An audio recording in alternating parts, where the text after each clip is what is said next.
Hades versus Baldur, two of the most powerful gods in all of God of War, and two of the most unkillable gods on top of it.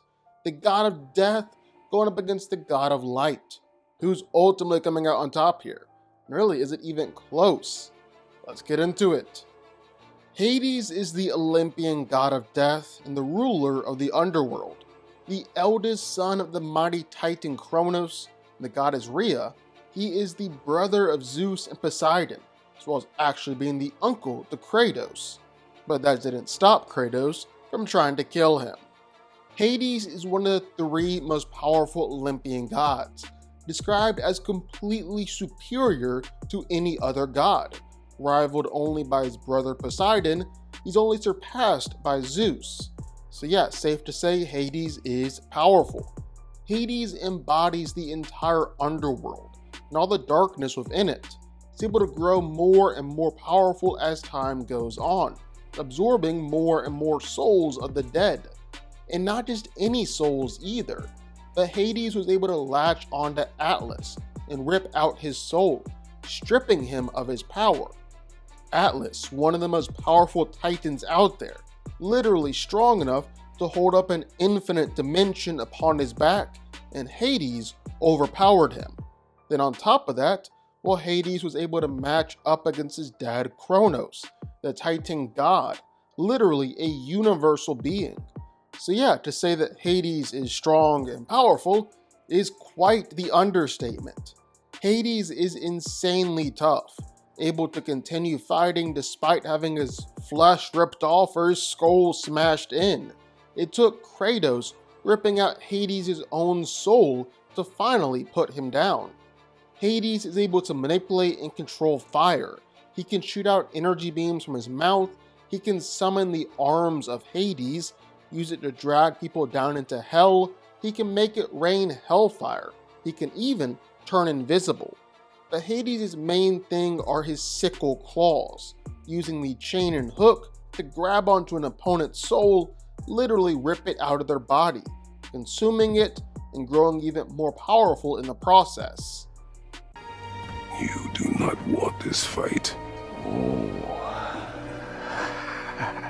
I'm pretty sure I do. The son of Odin and Freya, Baldur was prophesied to die a needless death. And so Freya decided to do the rational thing and cast a magic spell on her son. And from that point on, Baldur was granted invulnerability to all threats, physical and magical. So, problem solved, right?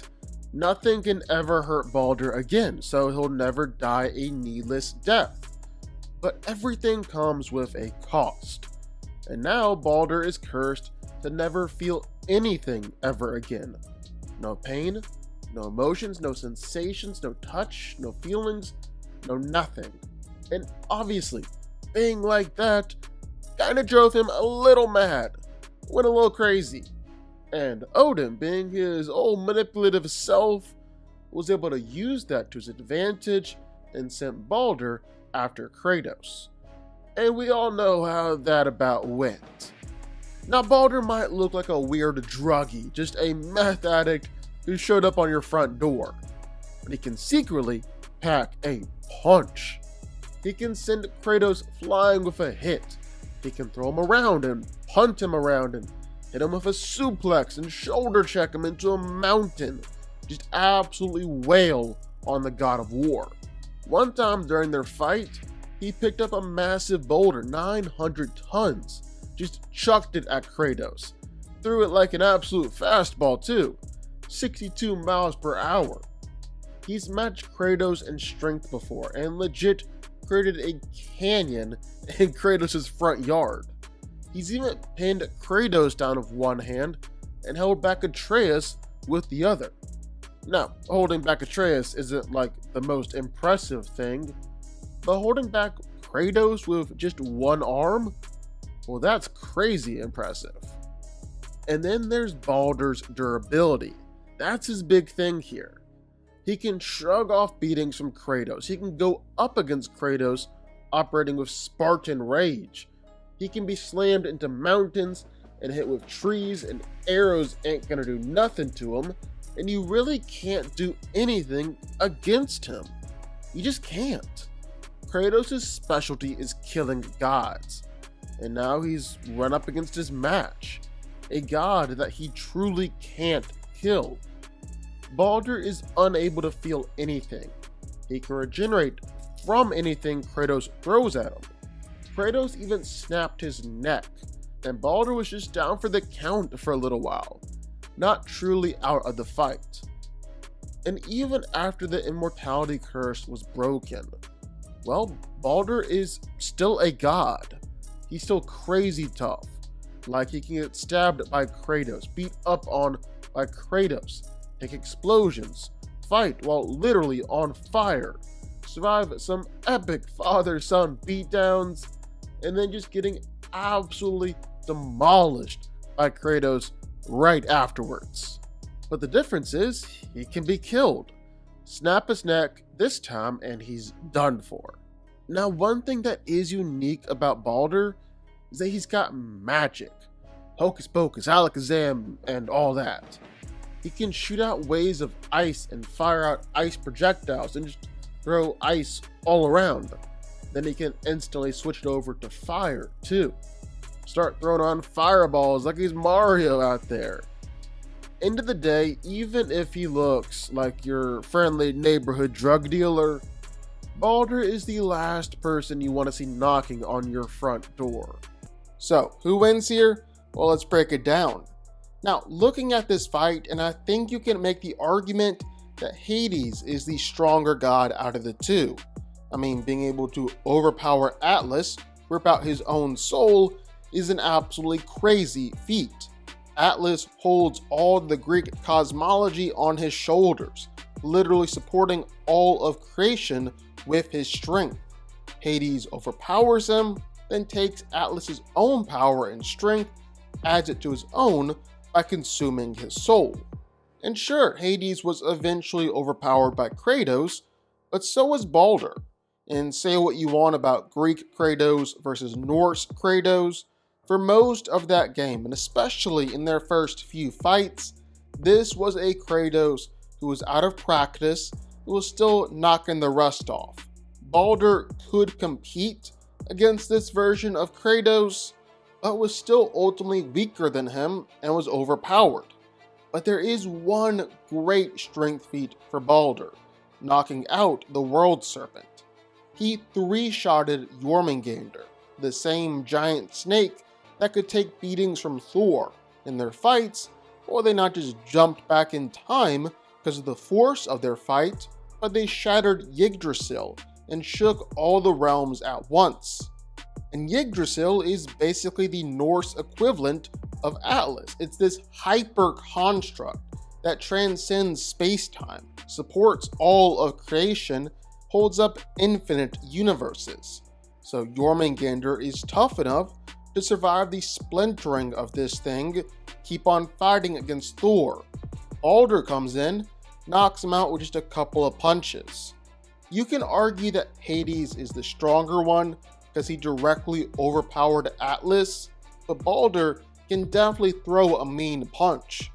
You can also make the argument that Baldur is definitely faster than Hades. It goes as simple as Kratos is faster than Hades, and Baldur is faster than Kratos. He's literally the god of light. But again, it's kind of the same thing as strength. They're close enough to where you can make an argument for either or. The biggest crux of this fight is whether or not Hades can hurt Baldur. If Hades can rip out Baldur's soul, overpower Baldur's curse. And honestly, don't think he can. Baldur's curse is entirely set up to where it makes him immune and invulnerable to any physical or magical threat. This should clearly include Hades' soul rip. Baldur's curse makes him invulnerable to death, including any form of magic or sorcery, even magic power or spells cast by other gods. And this should apply to Hades for a few reasons. One, Baldur wasn't hurt or injured by Kratos' blades of chaos, so it's not like Greek magic or Greek weapons are exempt from this spell. They don't transcend the spell either. Baldur is just still invulnerable to it. He's also able to transcend death realms altogether. Like Hell, the land of the dead, is a realm that's so devastatingly cold that not even Odin is powerful enough to stay there for too long. His body and his soul would freeze. Baldur is able to walk around just completely unfazed. That's how the curse works, and I don't think Hades is going to be able to overcome it. The only thing that can is mistletoe, and Hades isn't going to be using that here in the fight. Now, it's possible that Hades could still incapacitate Baldur. Kratos managed to snap his neck. It took him out for a little while. But that's because he's Kratos. He's the god killer and the best fighter in the entire universe. It's not clear to me that Hades is that much better of a fighter or warrior than Baldur that Hades would get that opportunity. And then Baldur actually has a weird and unique power thanks to being the god of light. On top of his light-based powers, Baldur is able to also absorb elements that are used against him and manipulate them himself. Like Kratos hit him with the Leviathan axe.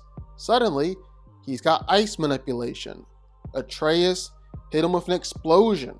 Now, he's got fire manipulation. Could it be possible that when Hades throws his chain and hooks, that suddenly Baldur turns it back around, begins to manipulate Hadean energy? Possibly. But even outside of that, Hades has no way to win here. He cannot overcome Baldur's curse. He's not that powerful. So Hades' really only hope is that this fight just goes on for forever, or Hades is able to land some lucky shots that put Baldur down for a second. But with just how powerful Baldur is, what a fierce fighter he is, I think it's more likely that Baldur actually ends up overpowering Hades, taking him out before that happens. It'll be a great fight, but Hades has no real way to definitively win. Baldur can just overpower him, just like Kratos did, and I see that ultimately happening. Baldur wins.